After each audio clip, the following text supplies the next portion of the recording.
I've been in the FAW for many years, and I've done 2 courses on script writing with Philip and Angelo. And I've been writing since I was in my teens, but only what I call really seriously since I retired 6 years ago. Because as you know, when you work, etc., you don't really have much time left over. I wrote Sannah and the Pilgrim some years ago, and I had favourable response from several mainstream publishers. But then, I'm thinking, read the letter, sounds all wonderful. Yeah. And at the end, but we think it is too pessimistic and shows Australia in a poor light. Oh. I think they missed the point. Anyway, so I put it aside for a little while, and then I rewrote it. So this is about the 6th draft. And I started sending it out again. Well, by then, things had changed in Australian politics, because the novel deals with the treatment of refugees. Now, it is set 400 years in the future in what was known or is known now as Queensland. And the people who live in this novel, in that area, are the descendants of Pacific environmental refugees from the drowned Pacific Islands. But I'm really using the future vision to talk about contemporary issues. And there's also the question of climate change. So the place is very, very hot, 50 degrees during the day. And so the people, you can see there, they live in domes, and half the dome is underground. And they sleep during the day when it's hot, and they work at night.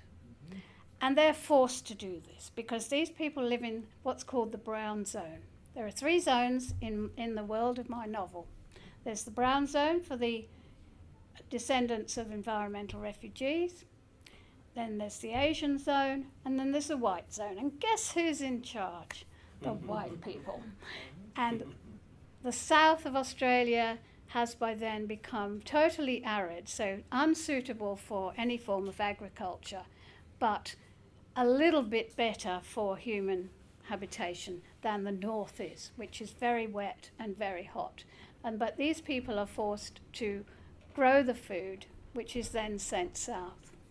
Because of Australia's treatment of refugees in this future world, Australia has become a 3rd world country, partly because of that, partly because all the minerals are gone, but Australia's not thought very highly of because of the way they're behaving. So we're very isolated by then, if you can imagine it. My protagonist, Sannah, she is Sannah the storyteller. Every village in this future world has a storyteller, and the storyteller is trained by the government, and she tells a distorted version of history to the people. So, in other words, making them believe that they are treated as 3rd-class citizens because of what their people did in the past. They're told that the loss of their islands was because they overfished, overfarmed, and annoyed Mother Nature. And so they're told, and the result was that the oceans rose and flooded their islands. And these people are fed this misinformation on a weekly basis.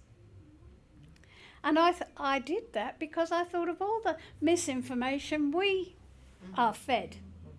Do we really know what's going on?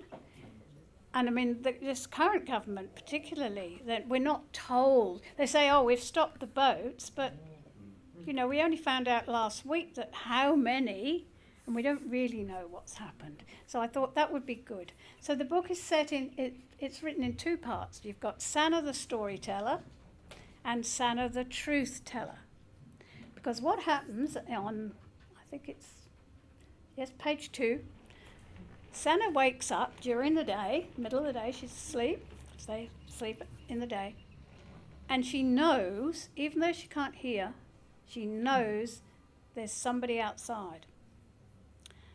So she goes upstairs and she finds this white man asleep on her dome step, not her doorstep, dome step.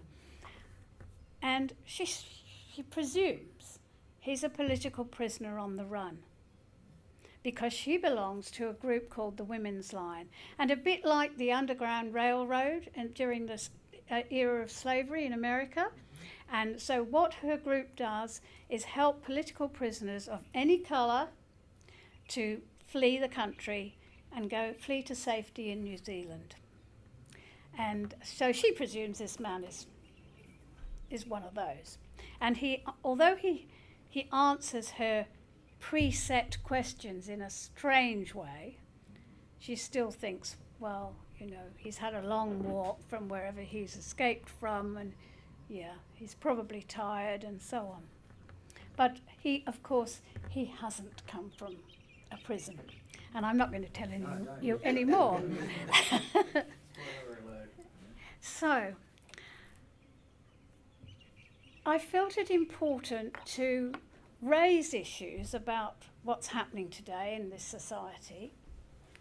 But as I'm a fiction writer, the only way I could do it was through fiction. And so I thought, well, I'll write something set far enough in the future so that no one can say, oh, that wouldn't happen. Whereas actually I do think that what I've portrayed could happen much sooner than 400 years' time. I began to think about the migrants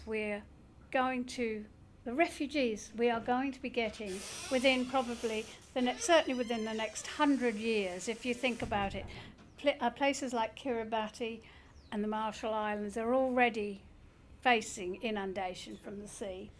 And where are these people going to go? Well, this is a great big landmass and very sparsely populated. They're likely to come here. And I wanted to contrast that with how it was for Mark and I. We emigrated to Australia in 1970. It cost us £10 each. We were £10 Poms. We came on an ocean liner. And although we were split up in separate cabins, which wasn't very nice for newlyweds, we didn't have any of the mistreatment that the current crop of people are having. And when you think, we were economic refugees, if we like, we came for a better life. And the government then was encouraging. So I thought, well, but what about these people now, and what about the people in the future? I mean, there will be thousands and thousands of people who will have nowhere to live, so the option of turning boats back simply won't be possible because there won't be anywhere to go back to. And I've used that idea of turning back boats in the sequel. I'm writing a sequel called Pia and the Skyman. Pia is Sannah's daughter, and the Skyman is also the Pilgrim. So that's about just over half completed. And I should say, though, that this is not the genre I have normally written in, and I doubt after the sequel that I will return to it. I generally tend to write contemporary fiction with social issues, and this does fulfill that. What you have to realise when you're trying to get something published and you're unknown, all I'd published before was short stories, articles, poetry. Okay, quite a reasonable list, but that doesn't really count for much when you're submitting to publishers. And it's very, very difficult. And so I was very pleased that a small publisher like Odyssey, who is encouraging new writers, or emerging writers, that's the term they use, when they agreed to publish it, and publish it properly, and by that I mean a proper contract. They supply the editor, they do the cover, etc., etc. The only problem with a small publisher is that they don't have wide distribution.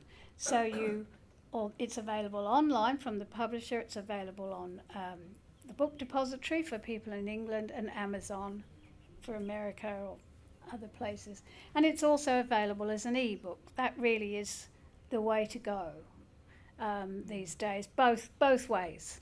I was speaking to someone earlier today actually, and she published an e-book, but now people are wanting hardcover. And because she did it herself, it's not easy for her to change it over without a lot of cost being involved. But I think with any writing, you've got to write, rewrite, rewrite, rewrite until you nearly go mad and think, I never want to hear these characters again. But it's important not to give up. If people gave up every time they received a rejection letter, there would be no books. I don't know whether you realise that the Bronte sisters, their very first publication, which was a book of poetry, they had to pay to have that published. And look at their work. And that's the case with an awful lot of writers. But I think that if you want to write, it's not a question of just wanting to. It's if you have to, then you do it, because it's not about making money. I read in The Age last week that the average earnings for an Australian writer is $3,000 a year. Only very few people in this country can live from writing. But I've still got to do it, as probably you have. I certainly wouldn't expect an editor to pick me up on grammar or spelling. I would be appalled if I'd made errors in that. I have a degree in English. I should be able to write properly. There were some things. There was one main thing where if I'd been an established author, I would have argued to keep and that was I had several passages, short, usually no more than a page, where I'd done it in the first person as though Sannah, and they were only Sannah, was actually speaking to the reader. And they wanted that changed to third person. And because I'm an emerging writer, I agreed and I didn't argue. You didn't have to create the third person, that third Yes, person. I did. Oh, you did? A new character effect? No, I had to write. I had to change it from writing in the first person to the third person. Oh, I see. So Yes, just those extracts. Okay. And there were a few other things that the editor said, like, this isn't totally clear, and I'd add a couple of sentences. But it was all done online. I don't know whether you've seen that program, publishing program. It's editing program rather. It's amazing, and there's a little on the margin. There's a box, and if you agree with what they're suggesting, you click and tick, or if not, you click across. And so it was all done online. I never sent the publisher a piece of paper. All done online, which is interesting. But that doesn't apply to everyone. In fact, a publisher I have just submitted to, they didn't want, they wanted hard copy of first few chapters and so on. They didn't want to know anything about me or my writing history. Yeah. And they said if they were interested, they'll ask then. But that is very unusual. You ventured towards another publisher?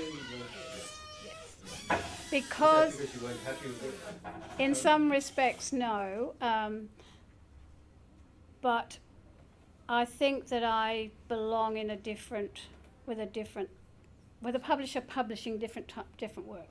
You can't. It's very hard in this country to get an agent if you haven't already had a book published. And it's a bit of a catch-22 because the mainstream publishers, Penguin, Hachette, Text, so on, they will not look at your work unless you've had a book published, or it's unlikely, unless it's something, say, very controversial. So yeah, it's agents. I don't know how I feel about that. Whether they're worth it. It would depend on the agent a fair bit, wouldn't it?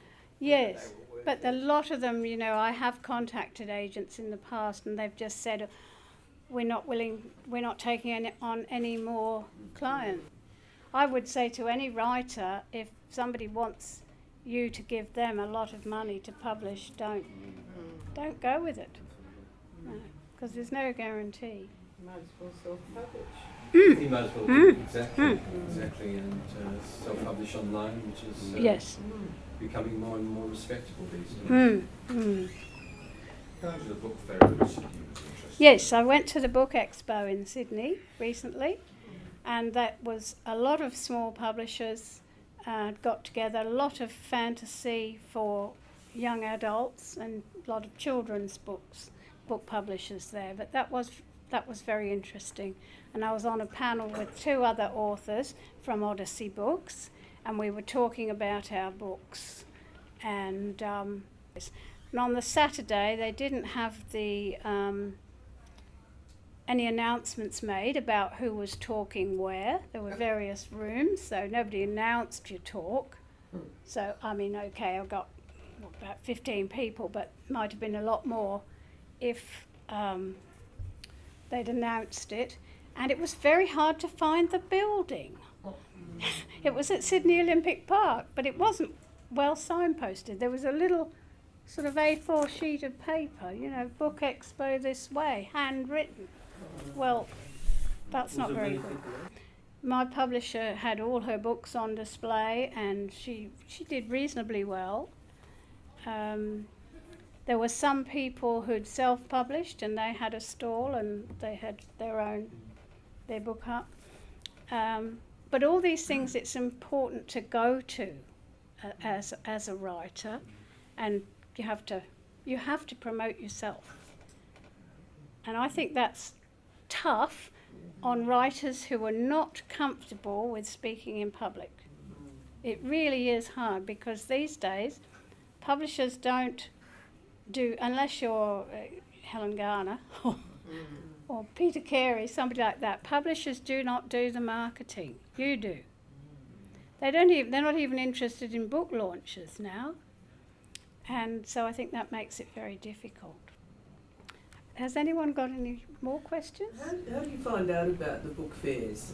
So did the publisher? My publisher, put yes. you on? She said she was having a stand there, and she said, would I be prepared to be on a panel talking about books, about my book, but about writing in general. And I said yes. But again, we were supposed to have a moderator for the panel. Didn't turn up. So the 3 of us sat there, and thought, oh, well, we'll get on with it. So we did it ourselves. But we had already had to supply questions that we wanted to be asked and so on to the moderator. The moderator didn't turn up.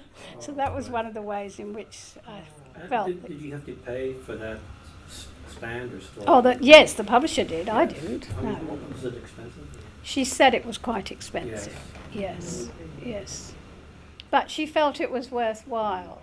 I'm going to another one next April. There's Supernova in Melbourne, which is fantasy and science fiction, and that will be held at the Melbourne Showgrounds. So that should be a good one, and you can tell all the writers here about that one. But I think you've got to promote your book, do talks and go round and contact local libraries, all that sort of thing. So that's what you do. You go into a local library and, Yes. and sort of talk to them about your book and are they receptive? Well, I've only just Mornington Library have got the book, and they actually let me use one of their rooms for the book launch for nothing. They were a bit iffy because they said it wasn't self-published, and so they were reluctant. And then I said, well, I'm a local writer, and I often come to your readings and perform in that. So they said yes. So that was very nice. Do you see this as science fiction or perhaps political? Could it be both? It could be, but I call it speculative fiction, which is it's speculating on what could occur in the future. It's not spaceships whizzing around all over the place or aliens. It's not that type of futuristic fiction, but it is set in the The future. cynic in me says that all fiction is speculative because you wonder whether it's going to get published. Yes, that's right. And it takes a long time, Oh, and it can be almost heartbreaking. Yes. Can you tell us something about that? Like how many publishers you find yourself approaching when you started? I reckon I would have approached 10. My, that's a lot of people. One of the problems these days is that the larger publishers no longer have funds set aside for emerging writers. In the past they did, and because publishers were doing very well, say 20 years ago, they could afford to do that, and now they can't. And so they can't take a risk. It is sad, but I was told a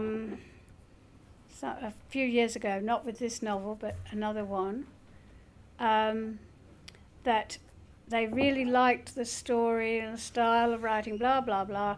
I thought, they're going to say yes, and at the end, unfortunately, we cannot take an economic risk with an unknown writer. I've had that. You've had that? It says, well, Yeah. we do that, but at the end. Yes. So that's the problem. that's an interesting point you said. Well, a book might be rejected because it doesn't present Australia, say, favourably. Yes. That's a sort of censorship, and that's sort of really restricting to the right to.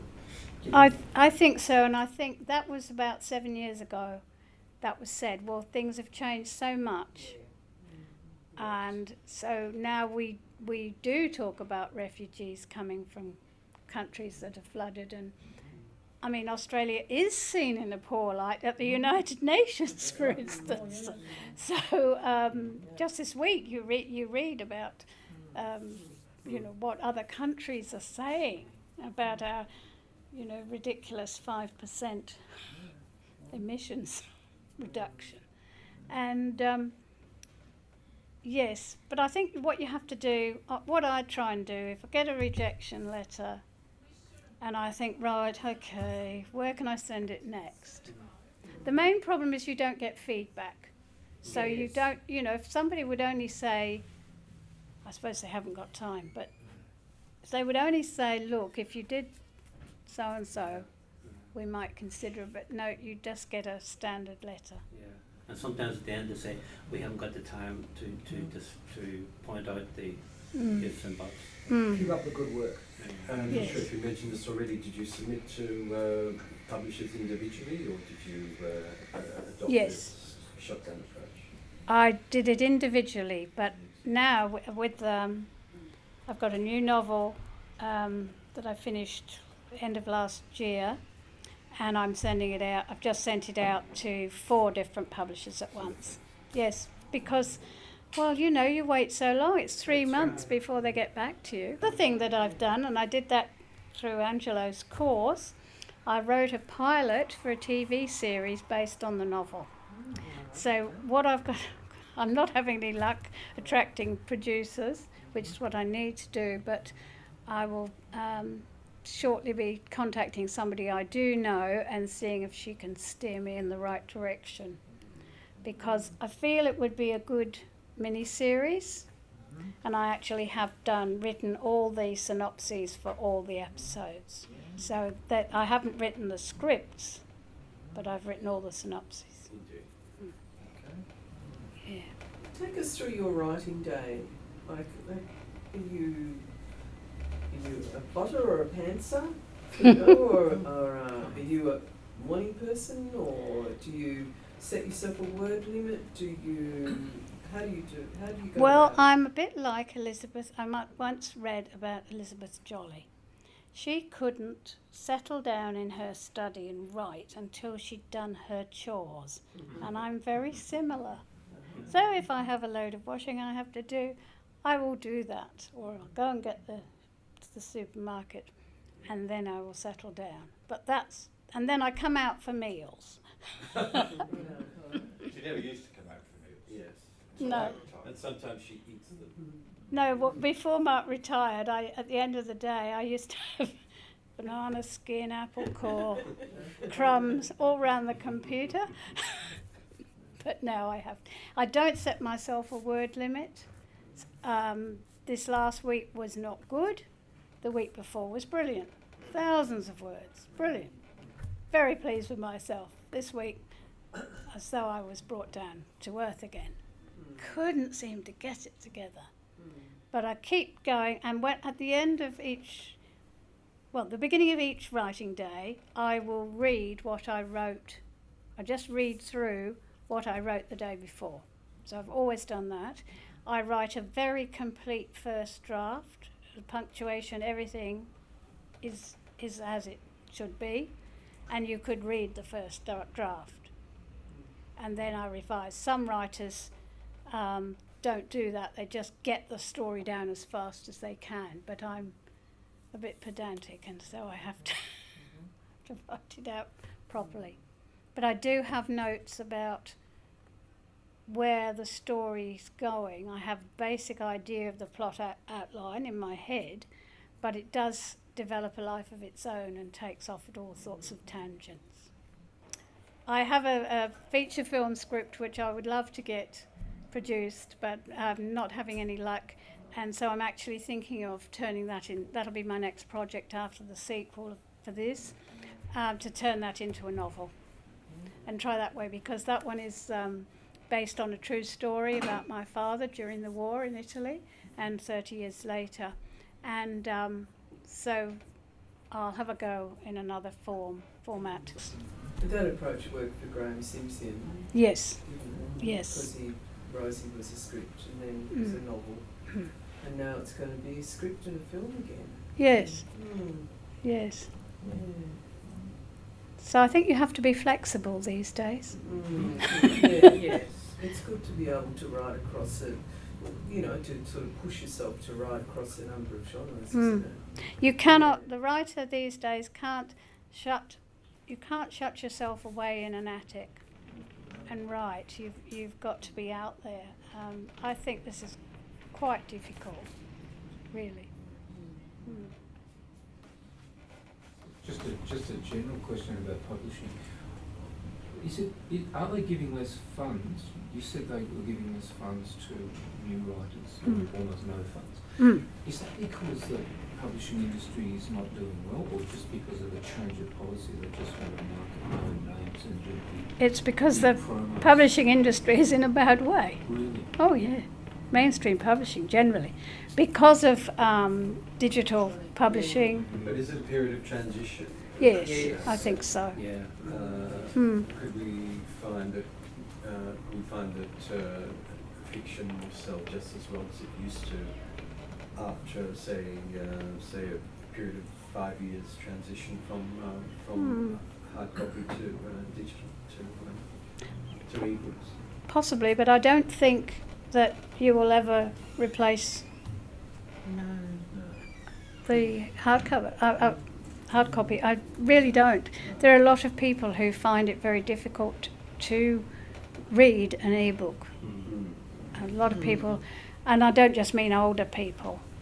And people often want to actually have the physical item in their hand. But the emerging generation coming up, would they be more inclined to read ebooks? I don't know. I mean, my son, he's going to be 40 next week. He reads a combination. Most mainstream publishers putting out paperbacks, they are $35. I mean, that's $22.95, which isn't bad for a paperback. But if you bought it from the publisher, yes, you would have postage as well. But $35 for a paperback? And they download it, might only cost you 10. Yes. Oh, it's 7. That one is 7. Really? Download ebook. But also, there's a lot with the tax, the GST on books. I mean, there's no GST on books in the UK, for instance. You go over there and the books, you see all these lovely books, so much cheaper. But you think you can get books from Amazon and the book depository half the price of the books here. And then people wonder why bookshops are going out of business and so on. Well, it's just... So what have your experiences with the book depository and Amazon been like? Well, I only got my sales figures last week, but quite a few ebooks sold through Amazon. Only one paperback sold through the book depository so far. Yes, but when you think of the millions of titles that are up there, it's it's hard getting people to review a book if you're unknown. I've had a few reviews, but they are by unknown people, you know, on NetGallery. And so, you know, who are these people? Was it Well, favourable? yes, mostly favourable. One wasn't at all, and that was interestingly it was written in Danish.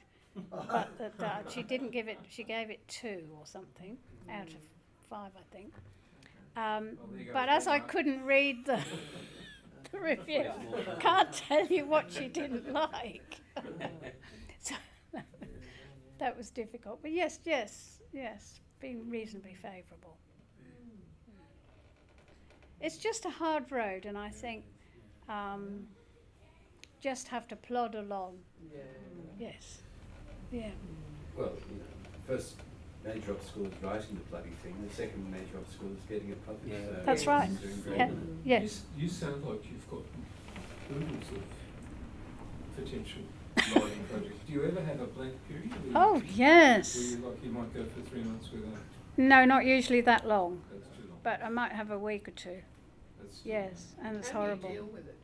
Just sit there and stare at the screen. No, yes. Sometimes I'll go away and do something else. Yeah. No, it is hard. Can it happen in the middle of a piece of writing? Oh, yes. Middle of a novel? Yeah. Yeah, suddenly, That'd be hard. oh, I don't know. What can I do? Don't like that. Fiddle with one sentence for an hour and then think, why am I doing this? Go and wash the dishes or something? Yes. I think Yes. your brain Get still away, goes, the yeah. creative is still going. Yes, it is. Or a news report or something you read might just sort of, you get an idea right away. Mm. You know, something might just click like that. Or even a dream, a fragment of a dream. You know, That's right. it's happened to me. But I've got this one. I'm writing the sequel. I've done about 56,000 words of the sequel. And I've got 2 other novels that are currently I'm trying to get published, totally different. So, yes, I've got a lot of ideas. One of the novels that is out at the moment being considered is called Beyond Genesis, and that is about a woman an Australian woman who goes to a small island off the coast of Wales for a spiritual development course, and she's a very ordinary middle-class white Australian who thinks that she's got everything sewn up in her life, and everything comes tumbling down once she's there. And then when she comes back to Australia, she has to learn to cope not only with changed relationships but with the country itself. So I have a problem with inland Australia. I can't stand it. I find it very eerie. I just don't like it. And so I made that character a sailor. So she's always travelling, and I've done a lot of sailing during my childhood, so in Britain. So she's sailing away from the land. She never looks back at the land. And so I used that. So that's that book. And then the other one, the one that I finished, it was a rewrite of a much earlier novel that I had published. I had a contract in the UK in the mid-90s, and unfortunately it was a small publisher. The publisher went bankrupt before the book was published. By that time I'd moved on with my writing, and so I just put it in a drawer. And then about 18 months ago I got it out again and rewrote it completely. And that one is called Safety Zone. And that is a coming-of-age novel with a difference. It's about the central character comes of age twice, first at 21 and then when she's 60. And it is about growing up as a Quaker, which I am, and did grow up as a Quaker, and the effect that has on the decisions she makes in life. And yes, and so hopefully someone will pick that up. So they're very different from this one. But I enjoy writing them all. Yeah. Yeah.